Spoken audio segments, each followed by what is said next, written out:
Good Thursday to you, everybody, in Com 65/751. Welcome to week, boom, bang, 13. 13, week 13. We really just have the remainder of this week and then 2 more weeks of active class work because, the last week is given over to finishing up papers and taking your exams, and then poof, baby, we're done. So let's get this video started with some. Now, don't think I've lost faith. Hot chocolate with a shot of espresso. So I am now, again, sufficiently caffeinated. And let's see, what do we have here for a cup? Oh, something very, very new. Jeff Gardner writes. Yes, he does. Some merch in advance of my next book release, soon to be announced. But that's not why we're here. That is for me. We are here for you. Okay, so let's take a look at what we're going to be doing this week, and then we'll take a look at the questions for last week and see what we can add to it. A quick note: because of Easter, we pushed the due date for discussion questions for week 12 to the end of Wednesday. That's why I'm making this video today on Thursday. But for week 13, we're reverting back to the Tuesday. Okay. So, so we get back on a schedule that's closer to where we started. And there are only 3 questions this week for week 13. All right. But so just a heads up. Okay, let's take a look at the week. So we're back into our 2 main texts. That is, you'll have readings from Stack and Scott. Okay. And we're going to be talking a little bit more about quantitative research. But of course, this week, well, through the end of this week, the 13th section number, phase 3 for your PR campaign is due. And then I have already posted the assignment link for phase 4. And, to say a little bit about that is phase 4. This is the wrap up. That is phase 4. So here you pull everything together. Anything that, changes you wanted to make, you make them. And you put into phase 4 the quantifiables. That is, how will you, what are you going to tell your client? This is how we're going to measure the success of the campaign. Now, this can involve a part of your budget. Okay, you're going to be tracking various metrics. You're going to be maybe employing a data analysis, a company, a firm outfit. Maybe it's in-house to run surveys of the people that are coming through. And you see these as a consumer all the time. Tell us about how you found us. Okay. From the web, from this. So you're telling your client, this is how we're going to track the effectiveness of what we do as we are doing it. All right. So I've added 25 extra points to this last bit. So instead of 150, it's worth 175 points. Okay. So this week, moving into next, back into Stack and Scott, finish up phase 3. All right. And then, maybe you take a breather and start looking ahead to phase 4. Okay. Let's take a look at last week, the discussion questions, see what you said, see what we can add, and, highlight important sections. Question number 1. Consider the 6 limitations of quantitative research listed in the article that you read. Of these, which one of the 6 do you believe has the potential to most negatively impact good, informative PR research and planning? Okay, so, and then, there are bookend questions, because number 2 is, what are the advantages? All right, so the point here, first of all, the big picture point is I want you to come out of this class and this experience with an understanding of the nature, the fundamental difference between quantitative and qualitative, and what the one can do and what the other can do and what the one can't do and what the other can't do. Because frequently, especially in the real world, the comings and goings of strategic communication, quantitative research is presented. I think I was going to say sold, but I don't want to add too much of presumption into the explanation that I'm giving to you. Is presented as the way to find out, the only truth. Part of that is our mechanistic view of the world that settled into the Western mind, sort of post-rationalist, and this takes us back to Descartes et al. And part of it is expedience. Quantitative research is often done faster than qualitative research. The data is often easier to manage. Beware though, okay? When you force meaning through small filters, what comes out the other side is filtered meaning. And by definition, that is, if you filter something, you're taking something out and you're only allowing certain parts to go through. You may not be getting the whole picture. And here's a classic example. Okay, back in the 80s, 90s, the Pepsi Corporation launched a PR campaign to try to pick up some of the slack and take away some of the market share from their biggest competitor, the Coca-Cola Corporation. And they launched an ad campaign called the Pepsi Challenge. And in it, they filmed people blind taste testing Coca-Cola and Pepsi. So they'd say, they'd set up a kiosk, a little shop somewhere in a mall or on the street and say, hey, we're here with the Pepsi Challenge, and would you like to take the Pepsi Challenge? And this is the Pepsi Challenge, so on and so forth. It's sort of a carnival atmosphere. Like, oh, I got out of bed this morning going, what I really need to do? I need to compare sodas. Okay. And they presented it as a quantitative, unbiased study into what people's preferences are. And here's the interesting thing. There were two little tricks that they played in this PR campaign, in this study. The first was, they set up, two cards, and behind which were glasses that they poured the sodas in, and then they handed them to people, or they put sleeves on the can and they handed them to people because they wanted to pull the paper sleeve off and reveal the logoing. All right. And they didn't tell people which can was which or which glass was which. And they said, here, taste this. And then the people taste it. They say, well, which do you like best? Which do you prefer best? And they say, oh, I like that one. Okay. So first and foremost, when you test two things that are similar to each other, and only two things, all right,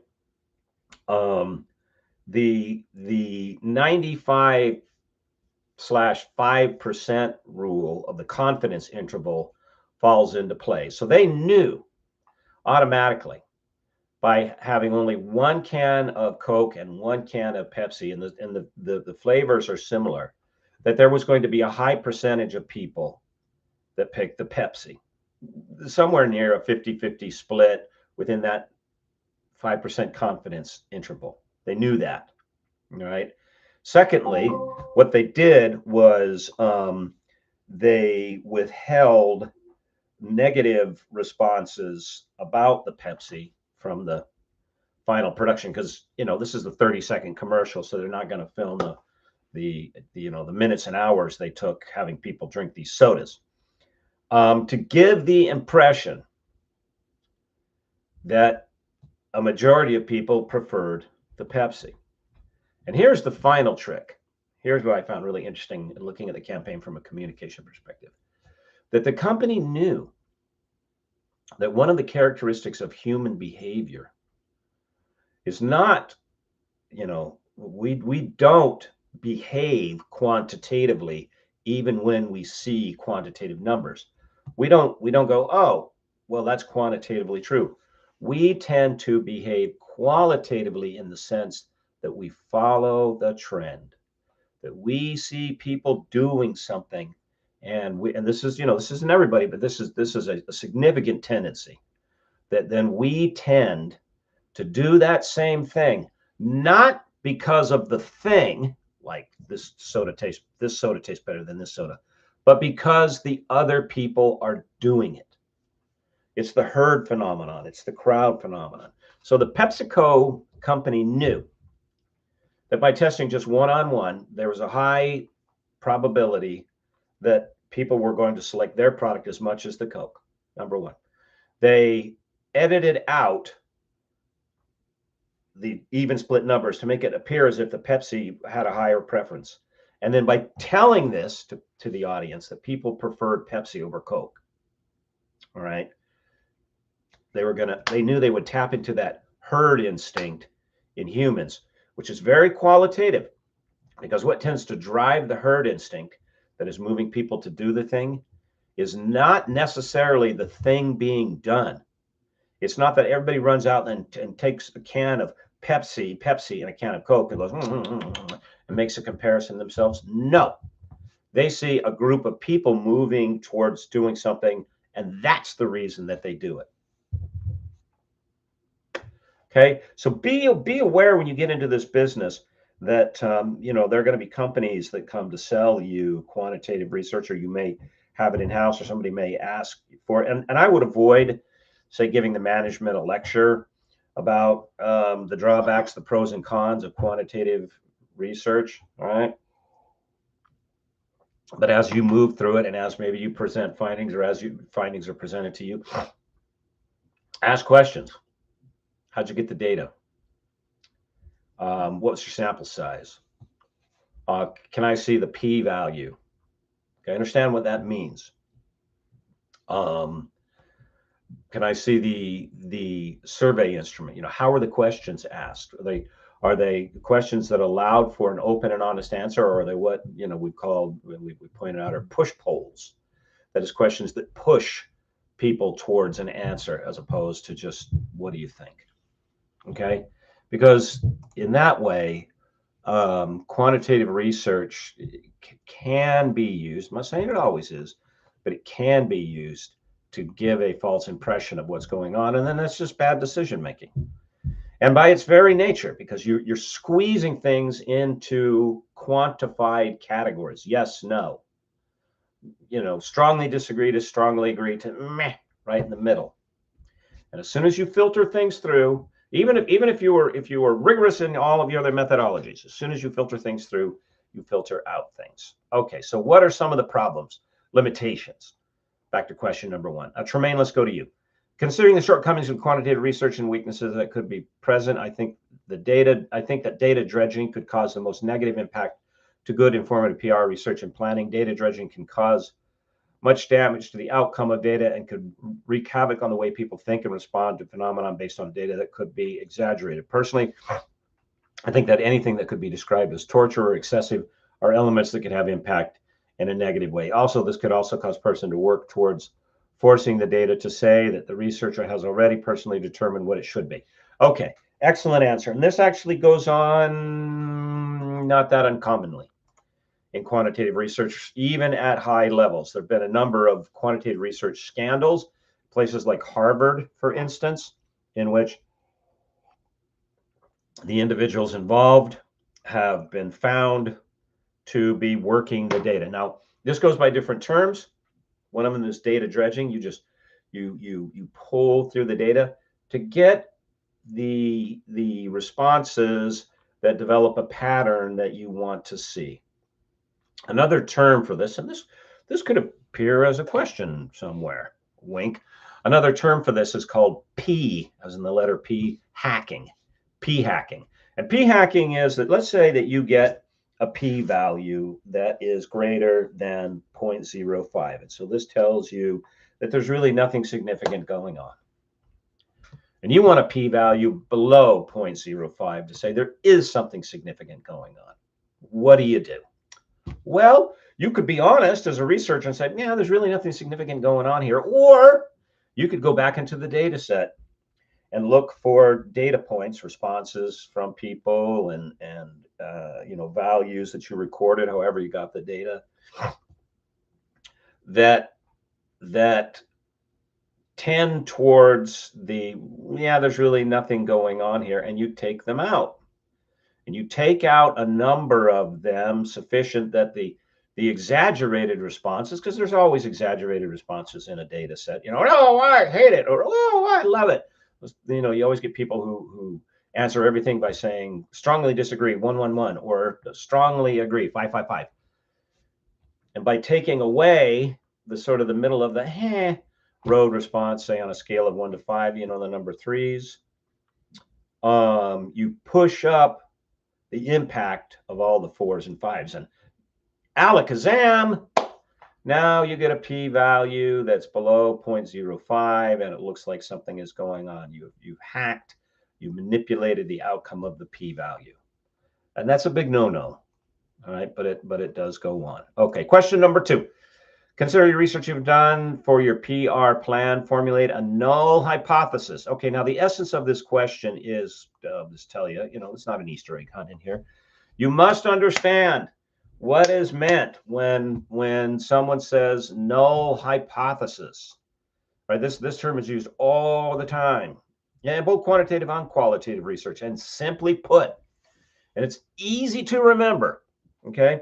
A null hypothesis, and it's often represented, it should be correctly represented as capital H subscript, 0, like way down by the bottom. So it's not like full H, full 0. It's H and then a little teeny 0, H0. Null hypothesis. A null hypothesis states, claims, puts forward the assertion that there is no effect between the two variables. Okay, and that's where we get null, meaning nothing is going to happen here if we check the interaction. So Ashley, you say my group is developing a PR plan to promote Billy Graham's library. As a proposed tactic, we're considering launching a passport program to promote engagement for homeschool children, their parents, and homeschooling groups. All right, interesting. The program would require students to visit specific areas of the library, learning along the way. Each point in the student's passport would be stamped to record their attendance. Okay, sort of like a pilgrim's passport. Once the passport is complete, the student should receive free treat from the dairy bar. Okay, a potential null hypothesis could be this, and you say H1, it should be H0, but that's okay. The launch of the Faith Adventure Passport program will not lead to a significant increase in sales at the Graham Brother Daily Bar. Okay, now, okay, that is a null hypothesis, but that's not one you want to put together, because and this is a good answer, Ashley. That is a null hypothesis, but let's explain why. Okay, so you have stated that the more they visit the library, the more stamps that they get, and when they collect a number of stamps, all right, they get freebies at the dairy bar, or yeah. And I think, and you say daily bar, I'm assuming you need dairy, or both of them are supposed to be dairy or daily. Okay, whatever. Okay, so if you're saying that if your campaign is a success, you'll be giving away more free food, then yes, technically you're not going to increase sales because you're giving away free food. All right, so maybe you tweak that and you say, instead of sales, you say, here's your null hypothesis. The launch of the Faith Adventure Passport program will not lead to an increase in visits at the Graham Brothers Dairy Bar or Daily Bar. All right, and then you track the data, you set it up, and be aware that if you're doing this for a client, like, oh, what do you mean? You know, what you're doing isn't going to make any difference. You're like, no. We're just setting up what's called the null hypothesis, and we're going to test it, and you know, the outcome that will show success is that the null hypothesis is not supported. Now, I know that sounds like a excuse me, a double negative. The not is not supported, but that's the way it goes in research jargon. Okay, good answer. Question number 3. Consider the 6 strengths of quantitative research listed in the article. Which one of these 6 do you believe? So here's the bookend question. Has the most positive impact on good information, et cetera, et cetera. Okay.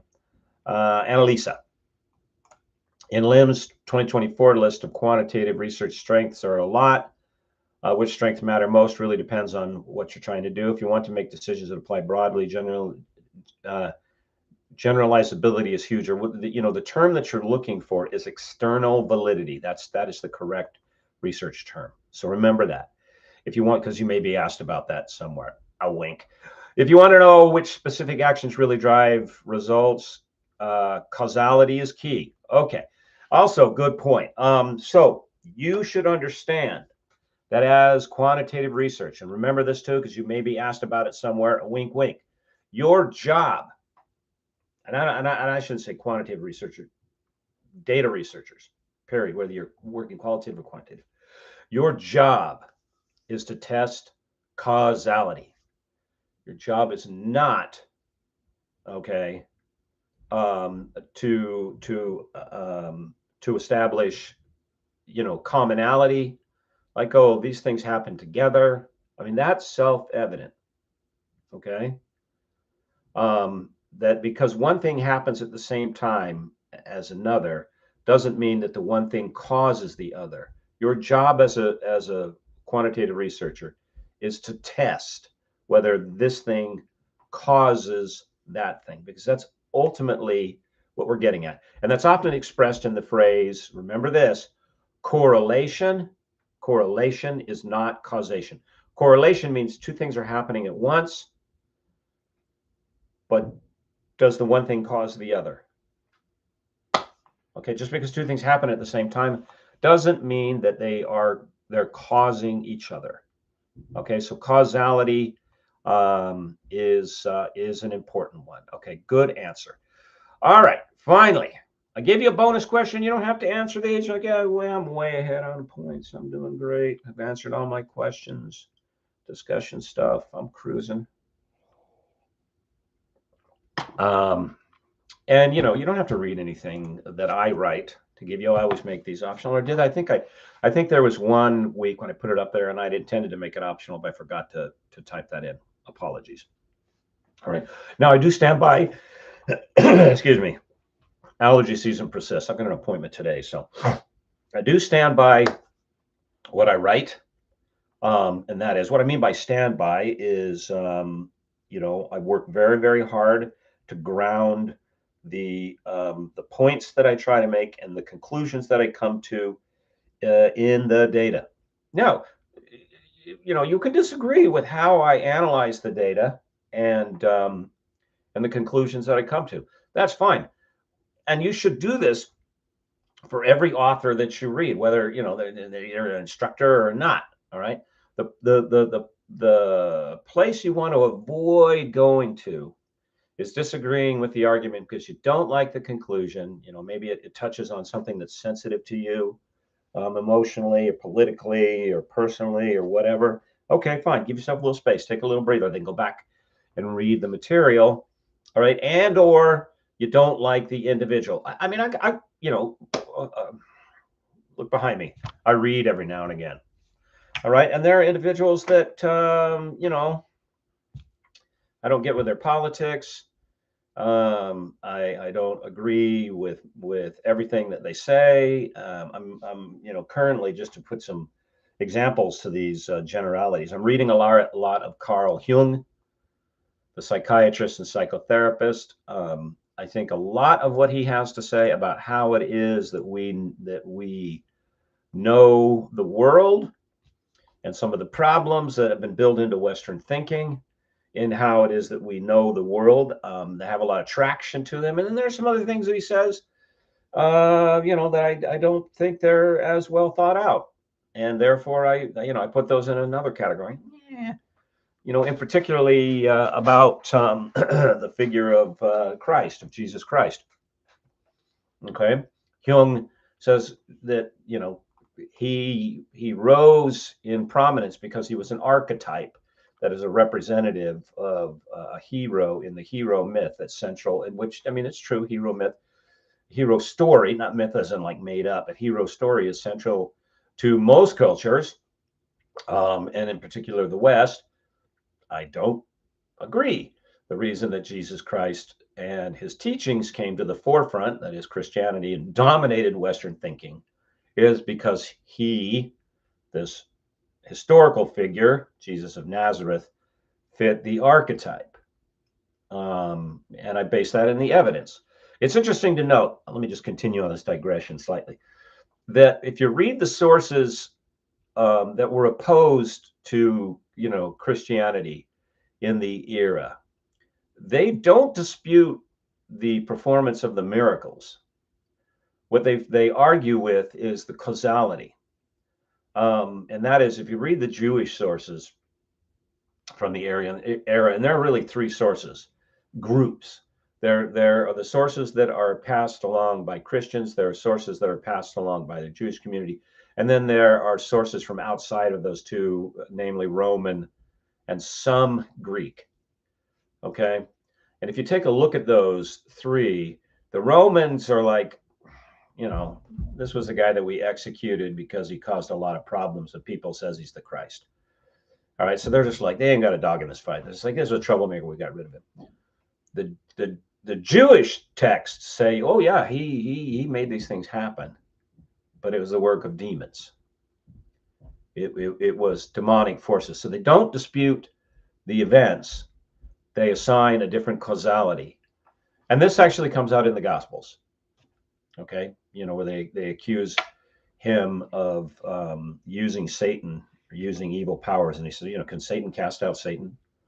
That's, in the Gospel, I believe it's in the Gospel of Matthew, when the demons ask to be allowed to go into the herd of pigs, and then they jump into the lake. Okay, so, when we look at something that we read, all right, someone's opinion, focus on the process. So I don't agree with everything that Carl Jung had to say, and so it's like, look, okay, I think you're getting this right, but I think you're missing stuff here. Same thing, okay? Not for my stuff, all right? And in the arc of your intellectual development, my stuff is a minor adjustment in a major operation, okay? So I'm suggesting that you adopt this approach to material as a methodology. Look for the method of the writer. Do they work to substantiate the claims they make? Do they substantiate the claims they make with sources that can be substantiated? Okay, because if you have a writer that uses a source that doesn't use good source, the writer said, well, this is my opinion, and so backs it up, and the so-and-so's statement is just their opinion, that's junk. Okay, so go back through the sources. Okay. Anyway, enough about that. So the question 4 bonus, 5 extra points. I gave you a piece that I'd written on children and vaccines. I highlight some quantitative research shortcomings with how numbers of vaccines harm versus vaccine benefits are reported. So I gave you really 2 categories. Additionally, I discussed the particulars of our medical system, including some significant changes that might impact how the public interfaces with healthcare providers. So there's the number issue, and then there is the institutional issues. And these are real factors. And I give you the, if you'll notice when you get stuff from me that I've written, you'll get lots of links. And this is like, okay, look. And they usually link back to studies, link back to data dumps, not to op-ed pieces in newspapers. All right. So I asked you, of the 2 categories, which is you believe is most significant? And then within those 2 categories, what one thing do you think is most significant? Okay, now it could be this multifactorial. Well, they all work together in combination, and one is not more impactful than the other. Okay, I get it. I'm just asking you to rank order them, in your opinion. All right. Cinda, let's take a look at you. I believe the quantity of research shortcomings regarding how numbers of vaccine harms versus vaccine benefits are reported to the public has the greatest potential to most negatively impact the public's ability to make informed decisions about whether or not to receive a particular vaccine. Okay, so you pick the numbers issue. Okay. This is because, as Gardner explained, organizations like the Center for Disease Control employ methods of everyone is included to determine ratio harm versus benefits of receiving the vaccine, which is true. Now, I understand why they do that, because explaining data segmentation, audience segmentation to the public is tough because, you know, I mean, one of the first things that happens when you explain data segmentation, which is how you should do good data. I mean, if you're working for Billy Graham and you're asking atheists what they thought about the library, the people at the organization will be like, why are you wasting our money? These people are never going to show up here. So you should be carefully selecting, you know, responses that you get from what segment of the database that's relevant to the outcome that you're trying to track. Duh. Okay. But when you deal with public health and you start to discuss data segmentation, guess what happens? See if you can take a guess. I'll give you a few seconds. 3, 2, 1.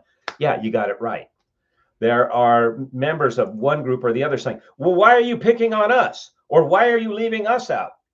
And you know, by way of data, we're like, we're not leaving you out. We're not blaming you. We're not picking on you. We're simply trying to explain that a phenomenon doesn't affect everybody in the data set equally, which is true. I mean, surprise, surprise. The phenomenon of makeup tutorial TikTok videos has zero impact on me as part of the wider viewing audience out there, because maybe it should. I mean, look at my face for radio. I'm not part of that data segment, data stratification of the data. Okay, Gardner cites studies that reveal that among 50 to 59-year-olds, and I picked that because when I wrote the piece, that was me. I'm older now. With non-illicit comorbidities with contracted COVID had a 1.47 chance to die, while 16.47% of those with two more comorbidities did die after contracting COVID-19. That's a big difference. Okay, and I try to make that point by saying, look, you can have a 1,000% greater chance of dying in an automobile accident if you drove across the least populated state in the union, which is Wyoming. And you know, just a little behind the scenes, the reason I picked Wyoming, because the year that I wrote that article, and what got me thinking about it is I was out hiking in Yellowstone National Park, and I was just gobsmacked. You know, love, that's a good bridge term. It means being punched in the mouth. To see on the trail, out in the middle of as wilderness as wilderness gets in this country, people wearing COVID masks. I mean, you talk about social distancing, you know, we're talking about miles, and here they come down the trail, and it's hot. It's July, you know, you're sweaty anyway. It's dusty. I thought, and you're wearing a mask? Wow. Okay, something really weird is going on here. So I was in Wyoming, and that's, you know, I thought, you know what? I wonder what are my chances of dying as I transit through this state back and forth from Yellowstone, and how do they stack up to my chances of succumbing to COVID-19? Let's crunch the numbers. Okay. Since parents were informed that their healthy children didn't need to be vaccinated, there may have been coerced by ignorance to put their children in harm's way of experiencing any adverse effects of the COVID vaccine. And you know, this isn't some sort of conspiracy theory that Cinda is getting on about. We have now documented instances of vaccine harm for youngsters, young boys in particular, who have experienced cardiac disruptions, myocarditis, some autoimmune responses. Okay. Furthermore, the U.S. reporting system for harm caused by COVID-19, known as Vaccine Adverse Reporting System, as you know, VAERS, was not appropriately staffed, still isn't, to handle the complaints. So yeah, you can obviously see when every time, you know, because when a clinic, you know, it doesn't matter if it's Walgreens or your physician's office, when they give a jab, they get any vaccine, they get it in vials with a number of doses per vial, and they have to record that.